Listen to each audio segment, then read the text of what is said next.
Well, something's about to happen in the Middle East. In just the last 24 hours, the United States has begun preparations to evacuate personnel from a few U.S. embassies. President Trump said something's changed with Tehran. He's not as optimistic that they're actually going to get a deal done. And then just earlier today, the Iranian defense minister threatened to attack U.S. military bases in the region. So let's get into what we know. Starting with some statements that just came out within the last couple hours.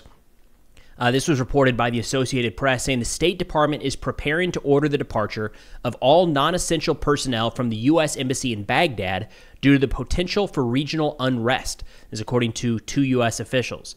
The State Department, however, is also authorizing the departure of non-essential personnel and family members from Bahrain and Kuwait. That gives them an option on whether to leave the country. The Pentagon is standing by to support a potential evacuation of U.S. personnel from the U.S. Embassy in Baghdad.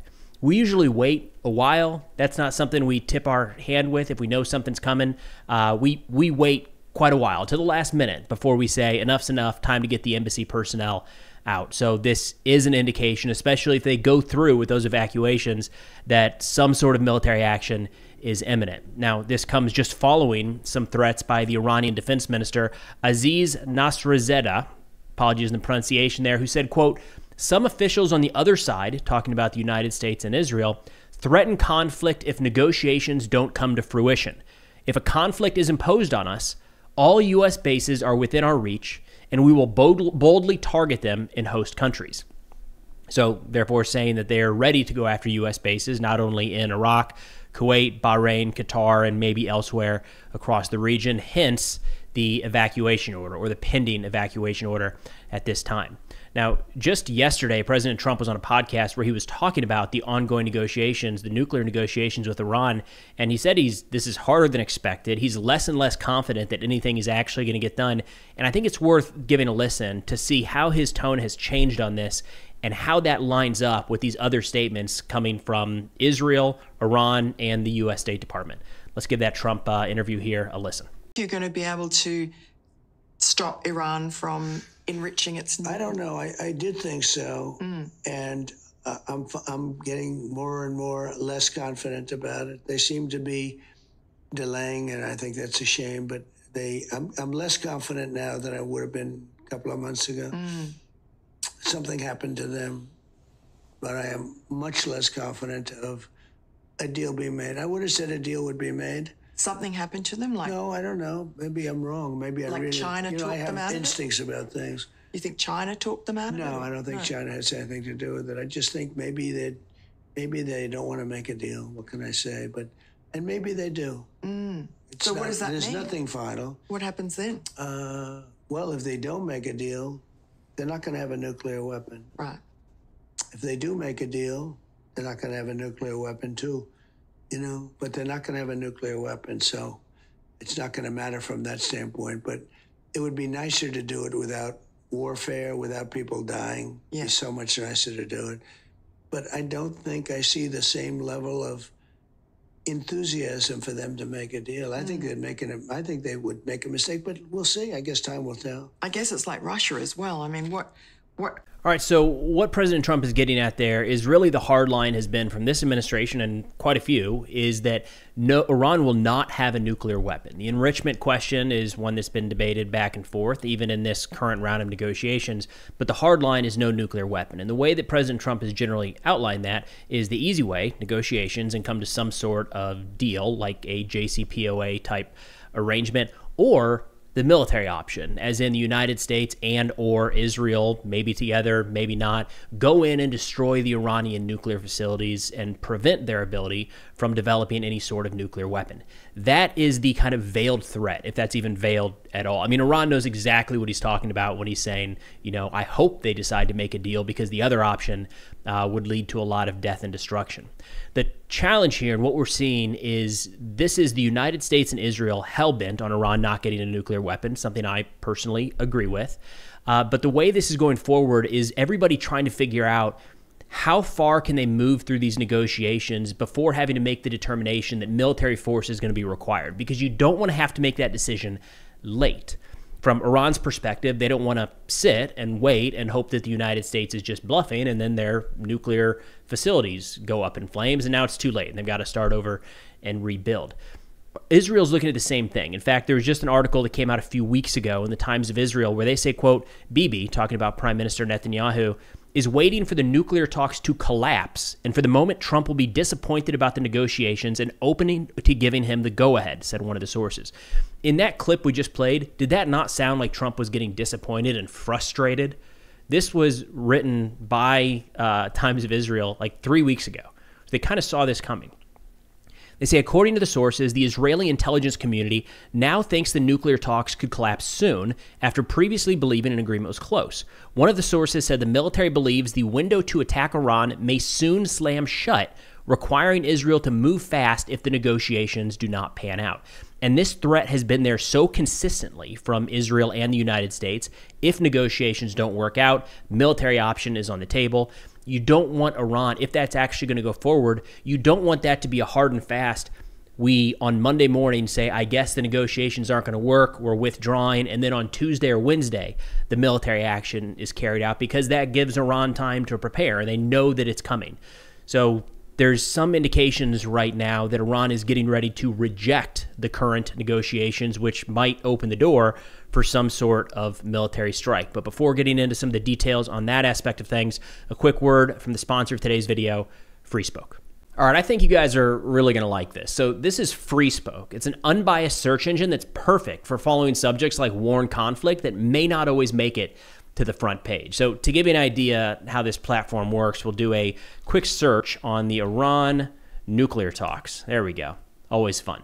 So something that stands out right away, of course, is every one of these articles and the sources are labeled as left, right, or center. Give you an idea of maybe the bias before you jump in to the article. What I like most, a couple key aspects I want to call out here.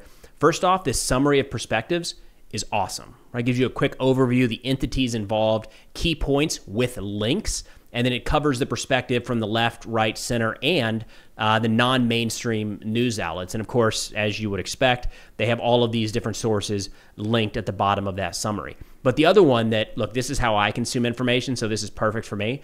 It searches not just articles, but podcasts as well. So here we've got a couple podcasts showing up, and it's not just saying that topic is in the podcast. It actually pulls together a timestamp of exactly when that topic was discussed, which is, again, I think really, really helpful. Now, on top of these incredibly useful features, FreeSpoke keeps your searches 100% private with no tracking, profiling, or any of those pesky targeted ads. So download the free-to-use FreeSpoke app and use my promo code Preston25 for 25% off FreeSpoke Premium. You can scan the QR code on the screen here or use the link in the description below. But seriously, check it out. I think you guys are really going to like this. And thank you so much to FreeSpoke for sponsoring today's video. All right, so looking at a couple other key aspects here as it relates to Iran, they just put out a note a couple days ago, I think this past Monday, saying that they have tested a 2-ton warhead. Now, I want to be careful here because we haven't seen any pictures, haven't seen any videos, and we have no additional details. So there's a couple different ways to interpret this, but at a high level, this is generally being viewed as Iran signaling to the United States and Israel, hey, we are testing a weapon system that would be capable of carrying a missile payload heavier than normal. Probably, that would lead people to believe, it's either a high-yield conventional warhead or potentially even a nuclear-capable delivery system. This is above and beyond what we believe Iran has in their arsenal right now, so simply stating that they're testing that weapon system is a signal that they're moving in that direction and that they're ready, or maybe even hinting that they have that capability should they decide to use it. There was also an interesting statement earlier this week that now seems much more relevant.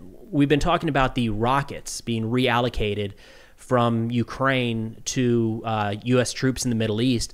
And a lot of the pushback here has been, hey, Ukraine is under direct bombardment right now. And these were rockets that are being utilized to shoot down Shahed-style drones. In Russia, they call them the Garand-style drones, but they're essentially the Iranian Shahed drones.